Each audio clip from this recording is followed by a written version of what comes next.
자, 오늘 하나님의 말씀은 스가랴서 12장 10절부터 스가랴 12장 10절부터 13장 1절까지 말씀입니다. 스가랴 12장 10절부터 13장 1절 교독해서 읽겠습니다. 내가 다윗의 집과 예루살렘 주민에게 은총과 간구하는 심령을 부어주리니 그들이 그 찌른 바 그를 바라보고 그를 위하여 애통하기를 독자를 위하여 애통하듯 하며 그를 위하여 통곡하기를 장자를 위하여 통곡하듯 하리로다.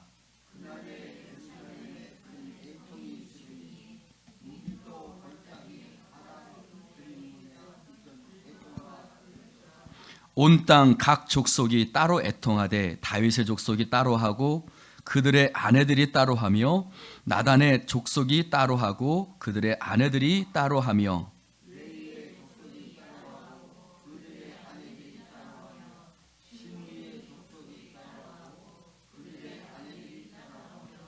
모든 남은 족속도 각기 따로 하고 그들의 아내들이 따로 하리라. 그날의 죄와 더러움을 씻는 셈이 다윗의 족속과 예루살렘 주민을 위하여 열리리라. 아멘. 할렐루야. 오늘 말씀의 제목은 애통과 회복입니다. 한번 따라해 봅시다. 애통과 회복. 다시 한번요. 애통과 회복. 자, 10절 말씀에 보면 이렇게 쓰여져 있습니다. 하나님께서 여기서 내가는 하나님을 얘기합니다. 하나님께서 다윗의 집과 예루살렘 주민들에게 하나님께서 어떤 심령을 부어주시겠다. 하나님께서 다윗의 집, 예루살렘 주민, 여러분 같은 뜻이에요. 이스라엘 백성들을 이야기하고 있습니다.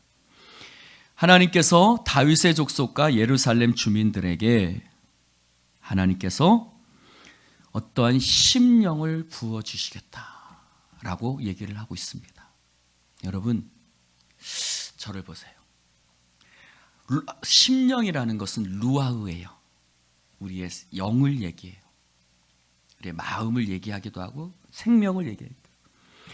여러분, 하나님께서 우리 가운데 영을 부어주세요. 할렐루야.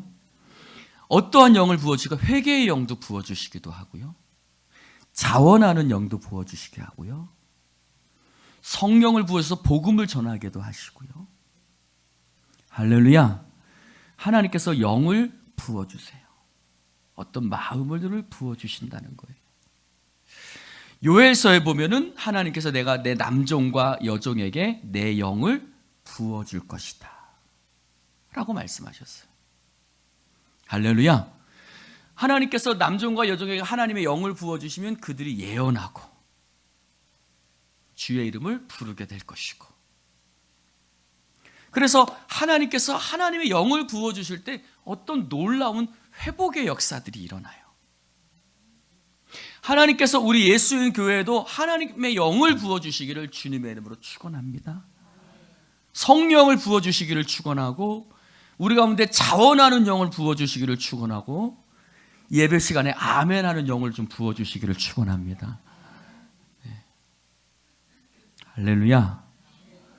이사야 44장에 보면, 이사야 44장 3절 보면, 나는 목마른 자에게 물을 주며 마른 땅에 시내가 흐르게 하며 나의 영을 내 자손에게, 나의 복을 내 후손에게 부어주겠다라고 약속하셨어요. 하나님의 영을 이스라엘 백성들에게 하나님께서 부어주시겠다라고 약속하셨어요. 이사야 44장 3절이에요. 에스겔 39장 29절 말씀에도 보면 에스겔 39장 29절 말씀에도 보면 내가 내 영을 이스라엘 족속에게 쏟아부었다라고 얘기를 하세요. 할렐루야. 고린도후서에도 말하고 있죠. 하나님의 성령을 우리에게 부어 인치시고 우리 마음에 성령을 부어 주셨다. 할렐루야. 이렇게 하나님께서 당신의 영을 우리 가운데 부어 주실 때가 있습니다. 그런데 그래서 시편 51편에 다윗이 회개하면서 뭐라고 기도하냐면, 하나님, 정직한 마음을 내게 회복시키시고 성령을 내게서 거두지 마옵소서. 따라해 보세요. 성령을 내게서 거두지 마옵소서. 여러분, 우리가 죄악을 질 때, 죄악을 행할 때 하나님의 성령이 우리에게 떠나갈 때가 있어요. 느껴지기도 해요. 때로는 하나님의 성령이 내게 떠나시는 것 같아. 여러분, 우리가 하나님의 말씀을 들으면서 마음이 팍팍하고요, 아무런 감동이 없으면 지금 내 안에 성령이 역사하시지 않는 거예요. 그때 회개하고 다시 한번 하나님의 영을, 다윗이 그랬잖아요. 하나님의 성령님 나에게서 떠나가지 마십시오. 내를 거두지 마소서. 나 왕위를 빼앗겨도 좋습니다. 그러나 하나님의 성령은 내게서 거두지 마옵소서. 하나님의 영이 부어주실 때 우리 가운데 생명과 변화의 역사가 일어나는 줄로 믿습니다. 우리 예수님께도 하나님의 영이 부어주셔야 돼요. 그래서 오늘 10절에 보니까 하나님께서 어떤 영을 부어주시느냐, 은총과 간구하는 심령을 부어주시겠다. 은총과 간구하는 심령. 자, 먼저는 은총의 영을 베풀어 주시고 간구하는 심령을 베풀어 주시겠다. 여러분, 우리 예수님 교회도 은총과 간구의 영을 부어 주시기를 축원합니다. 여기서 이 말은 사실 같은 단어예요. 같은 단어예요. 다하누님이라는 단어인데 똑같이 하나님 은혜를 베풀다라는 뜻에서 왔어요. 그러니까 하나님 우리 가운데 은혜의 영을 부어주시고 간구하다는 뜻은 뭘까요? 하나님 우리 가운데 은혜를 부어주시옵소서라는 간구의 영이에요. 무슨 말이에요? 주님, 우리 힘으로 살 수 없어요. 하나님이 우리 가운데 은혜 베풀어 주시지 않으면 우리는 이 삶의 문제들을 해결해 나갈 수 없어요. 내 삶의 자리에서 나는 하나님의 은혜가 아니면 꼼짝할 수 없어요. 하나님 오늘 우리에게 아멘의 영을 부어주시기를 축원합니다. 네. 그 꼼짝할 수 없어요. 그러니 하나님 우리에게 은혜를 베풀어 주시옵소서라는 그런 영인 거예요. 은혜를 구하는 영인 거예요. 은혜를 구하는. 네, 아멘의 영이 부어주신 이근혜 권사님 축복받을지어다. 할렐루야. 여러분, 우리에게 필요한 것이 뭐죠? 은혜예요. 은혜가 뭐예요? 하나님이 내게 베풀어 주시는 그것을 은혜라고 우리는 얘기하죠. 물론 값없이 베풀어 주시는 그것을 은혜라고 얘기를 하지만 우리가 흔히 얘기할 때 은혜는 내 안에 있는 것이 아니에요. 하나님이 내게 베풀어 주시는 그 호의, 사랑, 그 자비, 이런 모든 것들을 다 은혜라고 얘기를 해요. 헤세드죠, 헤세드. 하나님이 내게 부어주시는 그 은혜를 간구합니다라는 거예요. 그래서 은혜와 간구가 같은 단어면서도 약간 다르게 쓰였어요. 여러분, 은혜를 구하셔야 돼요. 할렐루야. 여러분 서 있는 자리에서 은혜를 구하십시오. 우리 가정에, 이 교회에, 내 삶에, 우리의 자녀들에게, 이 나라와 민족 가운데 오늘 날짜가 나올 거라고 기다렸어요. 아마 판결 날짜가 오늘이면 나오지 않을까라고 모든 사람들이 기다렸는데 오늘도 안 나왔어요. 빨리 이 혼란스러움이 빨리 좀 결론 나아지고 뭔가 좀 정리가 돼야 되는데 계속해서 지금 가고 있어요. 하나님 이 나라에 은혜를 베풀어 주옵소서. 기도해야 돼요. 그것이 바로 은총과 간구의 영이에요. 은총과 간구의 영이 부어주실 때 어떤 역사가 일어날까요? 그들이 찌른 바 그를 바라보고 그를 위하여 애통하기를 독자를 위하여 애통하듯 하며 그를 위하여 통곡하기를 장자를 위하여 통곡하듯 하리로다. 이게 무슨 말일까? 이 말씀이 신약 성경에도 나와 있지요. 자, 하나님의 은총과 간구의 영을 부어주시니까 어떤 일이 일어났냐면 그들이 그를 바라보았다. 그들은 누굴까요? 이스라엘 백성들이에요. 그 찌른 바 그들이 찌른 그 사람, 그들이 찔렀던, 이스라엘 백성들이 찔렀던 그 사람을 바라보기 시작하는 거예요. 이스라엘 백성들이 찔렀던 그 사람들이 누굴까? 그러면서 그 찔렀던 그것을 생각하고 애통하는데 마치 독자를 위해서 애통하는 것 같고 장자를 위해서 애통하는 것 같다라고 얘기를 하고 있습니다. 그러면 여기서 그들이 찔렀던 사람들이 누굴까라는 것은 그들이 찌른 바 가요 10장 10절에 쓰여 첫 번째 쓰이는 내가와 같은 단어예요. 내가가 누구예요? 하나님이에요. 그러니까 그들이 누구를 찔렀던 거예요? 하나님을 찔렀던 거예요. 우리가 누구를 찔렀어요? 예수님을 못 박았죠. 찔렀죠. 여러분, 그러면 여기서 말하는 그라는 건 왜 하나님이라고 얘기를 하느냐? 여기서 말하는 그는요, 구체적으로 얘기하면 하나님이 보내신 사람들을 얘기해요. 하나님이 보내신 사람. 모세를 거부했어요. 예언자들을 거부했어요.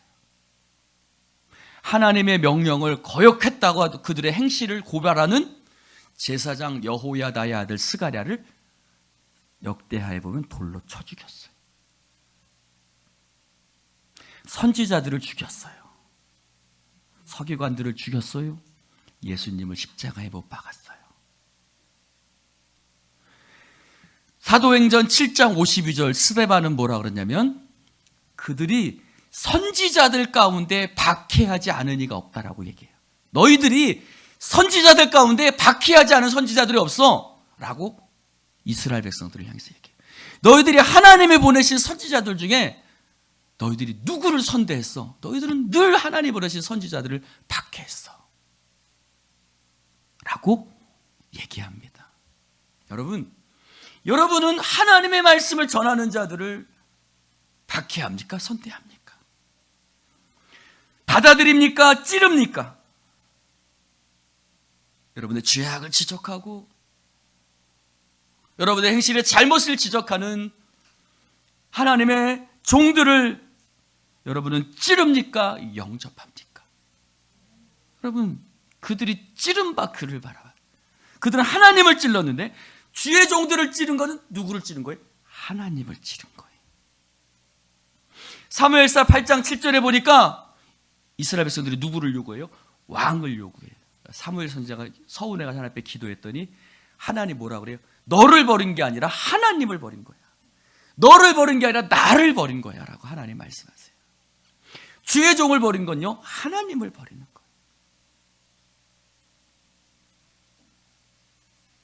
예언자들, 선지자들을 거부한 건 하나님을 거부하는 거예요. 찾아봅시다. 예레미야 7장 25절. 예레미야 7장 25절 26절 시작. 너희 조상들이 애굽 땅에서 나온 날부터 오늘까지 내가 내 종 선지자들을 너희에게 보내되 끊임없이 보내었다. 그런데 26절에 너희가 나에게 순종하지 아니하며 귀를 기울이지 아니하며 목을 굳게 하여, 그렇죠. 선지자들을 보냈는데 누구에게 순종하지 않았다고요? 선지자들에게 순종한 게 아니라 너희들이 선지자한테 불순종한 게 아니라 나에게 불순종했다 그래요. 여러분, 주의 종들에게 불순종하는 것은 하나님께 불순종하는 거예요. 할렐루야. 선지자들을 보는데 너희가 나에게 순종하지 않았다고 하나님 말씀하세요. 이사야 7장 13절에 보면은 이사야 7장 13절 같이 한번 읽어볼까요? 시작. 이사야가 이르되 다윗의 집이여 원하건대 들을지어다. 너희가 사람을 괴롭혀서 또 그것을 작은 일로 여겨 또 나의 하나님을 괴롭히려 하느냐? 하나님 괴롭히는 일을, 주의 종을 불순종하는 일을, 하나님 말씀 불순종하는 일을 작은 일로 여긴다. 실제로 이스라엘 백성들은 그것을 작은 일로 여겼어요. 근데 하나님께서 그들에게 은총과 간구의 심령을 부어주시니까 그들이 뭐 하기 시작해요? 애통해하기 시작하는 거예요. 할렐루야. 그들이 그것을 작은 일로 여겼어요. 선지자들을 불순종하고 제사장들에게 불순종하고 하나님 보내신 사람들에게 불순종했던 걸 작은 일로 여겼어요. 근데 하나님의 영이 부어주시니까 그들이 뭐 하기 시작해요? 애통해. 그 찌른 바 그를 바라보고 그를 위하여 애통해하기 시작하는 거예요.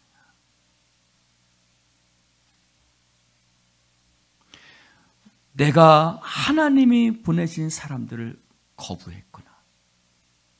그들이 애통해하기 시작하는 거예요. 할렐루야.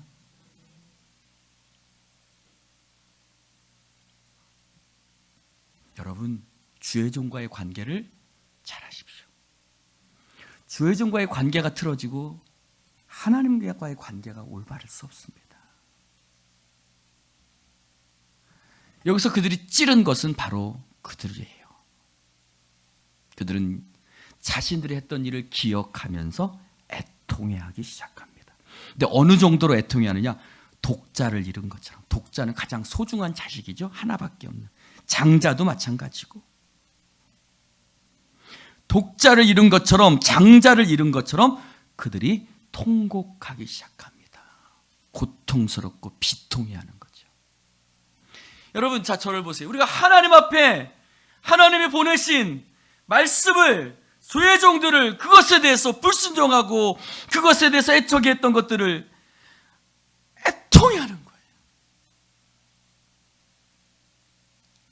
성령이 부어주실 때, 하나님의 영이 부어주실 때 내가 하나님 앞에 불순종했던 것들에 대해서 애통해하는 거예요. 자식을 잃은 듯이 애통해하는 거예요. 성령이여 강림하사 나를 감화하시고 애통하며 회개한 맘 충만하게 하소서. 예수여 비오니 나에게도 들으사 애통하며 회개한 맘 충만하게 하소서. 할렐루야. 성령이 오시면 우리에게 애통하며 회개한 마음을 주세요. 그래서 그들이 어느 정도로요, 여러분, 자식이 없다는 건 미래가 없다는 거예요. 마치 미래가 없듯이 애통해하는 거예요. 그러면서 그들이 그를 바라보고라 그랬어요. 하나님을 바라보기 시작하는 거예요. 하나님을 바라보면서 그들이 애통해하고 회개하는 거예요. 여러분, 성령이 오시면요, 우리가 주님을 바라보기 시작해요. 그리고 애통하며 회개하기 시작합니다. 요 말씀을 한 군데 볼까요? 요한복음 19장 37절. 요한복음에 이 말씀이 있어요. 이 스가랴서 말씀을 요한복음에서 말하고 있어요. 요한복음 19장 37절. 요한복음 19장 37절 읽어볼까요? 시작. 또 다른 성경에 그들이 그 찌른 자를 보리라. 그 찌른 자를 볼 것이다. 예수님을 십자가에 못 박고 나서 그들이 그 찌른 자를 보게 될 것이다 라는 거예요. 여러분, 성경은, 하나님은 끊임없이 구약에서도 이스라엘 백성들의 끊임없이 회개를 촉구했죠. 근데 성령님이 그들에 오실 때 그들이 애통하며 회개한다는 거예요. 11절부터 14절까지는 같은 말씀이에요. 그날에 예루살렘에 큰 애통이 있으리니 무깃도 골짜기 하다드 림몬에 있던 애통과 같을 것이라. 이 말은 뭐냐면요, 역대하 35장 22절에 보면 요시야가 애굽 왕 바로 느고와 싸우다가 무깃도 골짜기에서 죽었어요. 요시야는 누구죠? 요시야는 하나님 앞에 아주 하나님의 개혁을 했던, 이스라엘을 회복시켰던 그런 왕이었어요. 근데 요시야가 그 개혁을 하다가 어떻게 해요? 죽었어요. 그러니까요, 예레미야도 그 요시야의 죽음을 보고 애통해했어요. 여러 선지자들이 애통했어요. 이스라엘 백성들이 애통했어요. 이스라엘 백성들이 이제 이 회개하고 우리 이스라엘 백성들을 이렇게 다시 회복시킬 그 요시야 왕이 죽었을 때 그들이 너무너무 애통한 거예요. 이스라엘이 더 이상 미래가 없는 거예요. 왜요? 하나님의 세우신 왕이 죽었으니 더 이상 이스라엘을 새롭게 개혁시킬 왕이 없으니까 이스라엘의 미래가 사라져버린 거예요. 그래서 그들이 애통했어요. 그래서 어떻게 됐어요? 남유다 북이스라엘 다 멸망했죠. 그 이후로 이스라엘은 남유다는 계속해서 하향세였어요. 12절부터 13절 14절도 12절부터 마찬가지예요. 하다드 림몬은 아마 골짜기 안에 있는 어떤 지명 같아요. 그때처럼 이스라엘 백성들이 애통해야 한다는 거예요. 온 땅에 12절에 각 족속이 따로 애통하고 다윗의 족속이 따로 하고 그들의 아내들이 따로 하고 나단의 족속이 따로 하고 그들의 아내들이 따로 하고 레위 족속 다윗과 나단은 왕족을 얘기하고 레위는 제사장을 얘기를 하겠죠. 남자는 남자대로 여자는 여자대로 그들이 각자 자신의 삶의 자리에서 애통해하기 시작해요. 여러분 10절은 애통의 깊이에요. 그들이 어느 정도까지 장자와 독자를 이룬 듯이 애통하고 12절부터 쭉 13절 14절은 애통의 넓이에요. 10절은 애통의 깊이라면 그 다음부터 애통의 넓이에요. 넓이가 어느 정도예요? 남자와 여자, 왕부터 제사장 모든 이스라엘 백성들이 그들의 모든 삶의 문제, 그 이스라엘의 현실을 바라보며 애통하는 거예요. 여러분 무슨 얘기일까요? 절 보세요. 이스라엘의 참상이 그 어느 누구에게만 있지 않는 거예요. 모든 이스라엘 백성들이 다 애통해하는 거예요. 여러분 공동체의 모든 그것에 대해서 함께 애통해하는 거예요. 왜요? 어느 한 사람만 적용되지 않거든요. 모든 공동체 남자와 여자들까지도 그 아내들까지도 다 막 애통해하는 거예요. 누구도 예외일 수 없어요. 누구도 예외일 수 없어요. 자, 13장 1절 같이 읽어보겠습니다. 시작. 그날에 죄와 더러움을 씻는 셈이 다윗의 족속과 예루살렘 주민을 위하여 열리리. 그들이 애통해야 할 때 어떻게 해요? 열려요. 여러분 우리가 하나님 앞에 회개하고 우리의 죄악을 고백하며 눈물을 흘리며 하나님 앞에 나아갈 때요 하나님께서 열어주세요. 할렐루야. 여기서 보니까 죄와 더러움을 씻는 셈이라고 그랬어요. 셈. 예레미야 2장 13절에 보면 하나님을 생수라고 그랬어요. 너희들이 두 가지 악을 행하였다. 하나는 생수의 근원되는 나를 버린 것과 스스로 판 웅덩이인데 그것은 물을 가두지 못할 웅덩이다 라고 말씀하셨죠. 생수의 근원되는 나를, 생수의 근원 되시는 하나님을 버린 것이 너희들이 잘못한 것이다. 하나님을 생수의 근원이라고 얘기를 해요. 따라해봅시다. 생수의 근원. 하나님은 생수세요. 생수세요. 요한복음 4장에도 나를 갑자기 생각이 안 나. 나를 마시는 자는 그 배에서 생수의 강이 흘러넘칠 것이다 그랬죠. 네가 내가 누군지 알았다면 내게 생수를 구했을 거야 라고 말씀하셨죠. 주님께서 생수거든요. 할렐루야. 예레미야 17장에도 보면 예레미야 17장 13절에 보면 이스라엘의 소망이신 여호와여 주를 버리는 자는 다 수치를 떠날 것이라. 무릇 여호와를 떠나는 자는 생수의 근원이신 여호와를 버림이니이다 라고 말하고 있어요. 하나님은 생수세요. 근데 오늘 그날은 어떤 날이에요? 그 앞에 있는 날이에요. 애통이 하는 날. 그들이 하나님과 그 선지자와 주의 종들을 찔렀던 그것들을 생각하면서 애통해하고 하나님을 바라보기 시작할 때 그 생수의 근원이 열려요. 그래서 생수가 솟아나는 거예요. 생수가 솟아나서 어떻게 돼요? 죄와 더러움을 씻어준다는 거예요. 할렐루야. 그들이 회통하며 회개할 때 하나님께서 그들을 향해서 닫혔던 문들을 열어주세요. 그래서 무엇을요? 죄와 더러움을 씻는다는 거예요. 죄는 뭐 더 말할 것도 없고, 더러움은요 여성의 생리를 뜻하는 단어예요. 무슨 말이냐면 생리한 여자를 닿는 사람은 다 부정해지죠.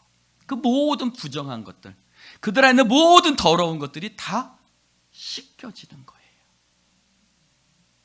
부정과 더러움, 죄악들이 정결케 된다는 거예요. 할렐루야. 죄와 더러움을 씻는 셈은 하나님이신 거예요. 할렐루야. 생수의 근원 되신 하나님이 죄와 더러움을 씻는 셈이세요. 여러분, 내가 목욕 많이 한다고 내 죄가 씻겨집니까? 이태리 타올로 하루 종일 문지른다고 내 죄가 씻겨집니까? 피부는 벗겨질지 모르지만 죄는 씻겨지지 않아요. 오직 주님만이, 맑은 물 대신 예수님만이 우리의 죄를 씻어주실 수 있는 줄로 믿습니다. 한 군데 더 찾아볼까요? 이사야 4장 4절. 이사야 4장 4절 같이 시작. 주께서 심판하는 영과 소멸하는 영으로 시온의 딸들의 더러움을 씻기시며 예루살렘의 피를 그 중에서 정결하시게 하실 때가 됨이라. 아멘. 여러 군데 말씀이 있습니다. 그 다음에 에스겔서 36장 25절 한 번 더 찾아봅시다. 에스겔서 36장 25절. 이것을 빨리 찾는 분들은요, 평소 말씀을 좀 읽으신다는 뜻이. 예레미야, 에스겔서 36장 25절 시작. 맑은 물을 너희에게 뿌려서 너희로 정결하게 하되 곧 너희 모든 더러운 것에서와 모든 우상 숭배에서 너희를 정결하게 하실 것이며. 26절. 또 새 영을 너희 속에 두고 새 마음을 너희에게 주되 너희 육신에서 굳은 마음을 제거하고 부드러운 마음을 줄 것이다. 할렐루야. 계속해서 여러 말씀들이 있습니다. 어찌됐든 13장 1절을 다시 보면 그날은 그 앞에 날을 얘기해요. 애통이 하는 날. 그날에 사랑하는 성도 여러분, 열린다는 거예요. 열린다는 말은 내가 여는 게 아니에요. 누가